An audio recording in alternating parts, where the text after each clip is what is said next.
Next up from the Epic Duels conversion series, we have Emperor Palpatine. And this is just a side note for Epic Duels. These guys always make me laugh because I feel like they put so much effort into painting all of the other Epic Duels guys, and then the Royal Guards have zero paintwork on them. They're just big old red blobs, and Palpatine just has a little bit of a smear of tan on his miniature. But that is just something that I've always thought about whenever I've played Epic Duels here. But guys, Palpatine here.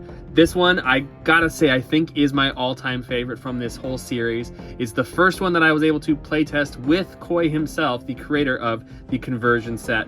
But also, I just feel like it captures just being an evil, conniving old man. Just being a jerk to your opponent and constantly conniving and planning in the background for his or your opponent's demise is just so fun. So yes, with every other set in the conversion, all you need to do is take the original Epic Duels deck, get rid of that guy, and replace it with the Unmatched version for Palpatine here. And then of course with Unmatched, you're also going to need a hero card here. And then you are all set to play a game of Unmatched, as is here, because you got your deck, you got your hero card, you have your miniatures, and you have a way to keep track. Because just like with all the other conversions, the health totals match up, and whether or not they are ranged also matches up. It's ready to go. But in classic Burnt Toast fashion, I do need to upgrade everything to make it look official to Unmatched. So here we have Palpatine's miniature for Unmatched, another great one here. And then we can get rid of both of our Royal Guards, and sadly in Unmatched we don't get miniatures, but we do get little tokens here, and they are labeled 1 and 2 just like they are on the health tracker mat there.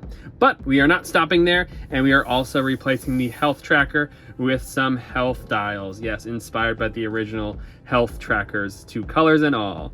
And we can all place those off to the side, and now we can dive into the deck and see how Emperor Palpatine plays. And starting off with the hero card here, Palpatine is a ranged fighter with 13 health, a move of 1, very interesting. And then we also have Royal Guards, 2 of them, both ranged with 5 health. And our hero ability here says, at the end of each of your turns, look at the top card of your deck. If your opponent has less cards in their hand than the boost value of that card, reveal and draw it. Otherwise, place it on the top or bottom of your deck. And let me put that a little bit simply. So in this deck, there's going to be a lot of discarding that you're going to be doing to your opponent. You're going to be keeping their hand low. So it's going to be very often that they have less cards than you have on your boost value of your card. So basically, you will draw the top card of your deck here. You'll look at the boost value. In this case, it is 2. So I believe it's not equal, but yeah, not equal. It has to have less than. So if it has 1 or 0 cards in their hand, you get to keep this card and you reveal it to your opponent. If not, you actually will take this card and place it on the top or bottom of your deck. And you get to do it at the end of all of your turns. So even if you don't get to keep the card, you still get to either decide that you want to draw it the next time you maneuver or have a draw effect, or you can place it on the bottom of your deck because you do not want that card yet. And that is actually a really strong ability. It's definitely a bigger brain play where you have to plan your turns ahead and be that conniving and scheming old man that Palpatine is. A very, very fun effect there. And don't be discouraged by that move 1.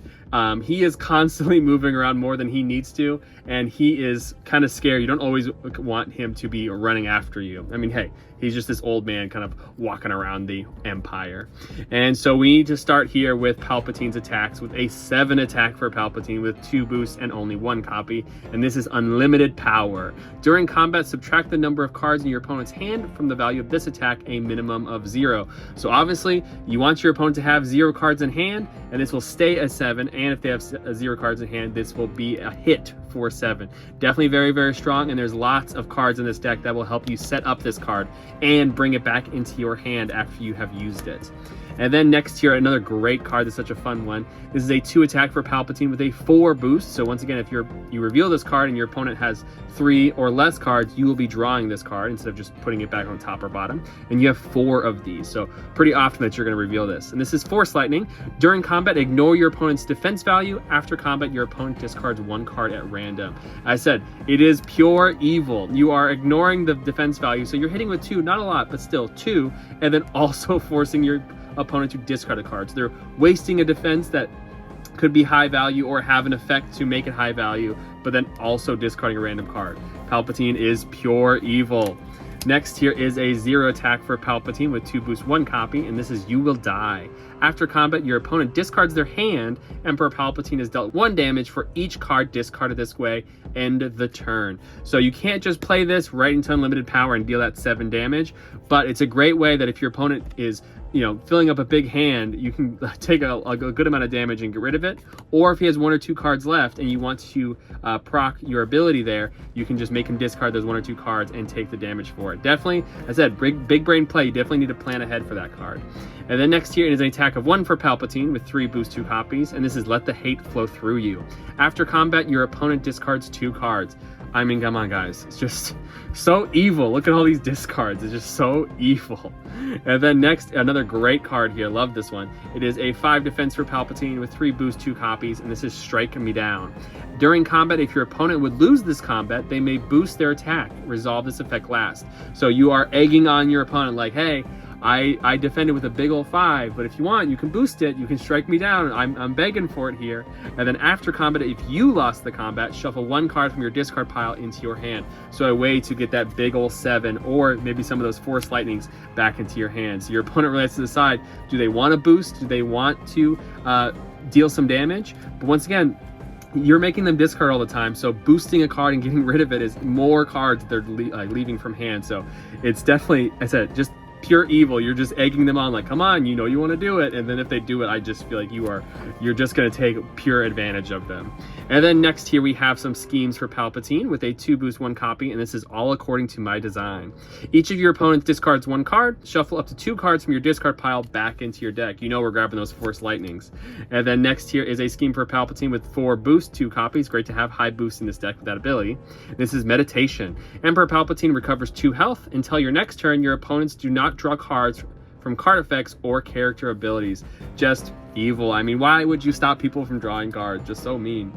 And then next here is a scheme for Palpatine with 4 boosts, another great one, with 2 copies, and this is Future Foreseen. Draw 4 cards, then choose 3 cards from your hand to place them on the top of your deck in any order. I mean, hey, as I said, he is all about planning ahead. So getting those cards, all 4 cards in your hand, you're going to keep one of them and put 3 of any cards from your hand back into the deck.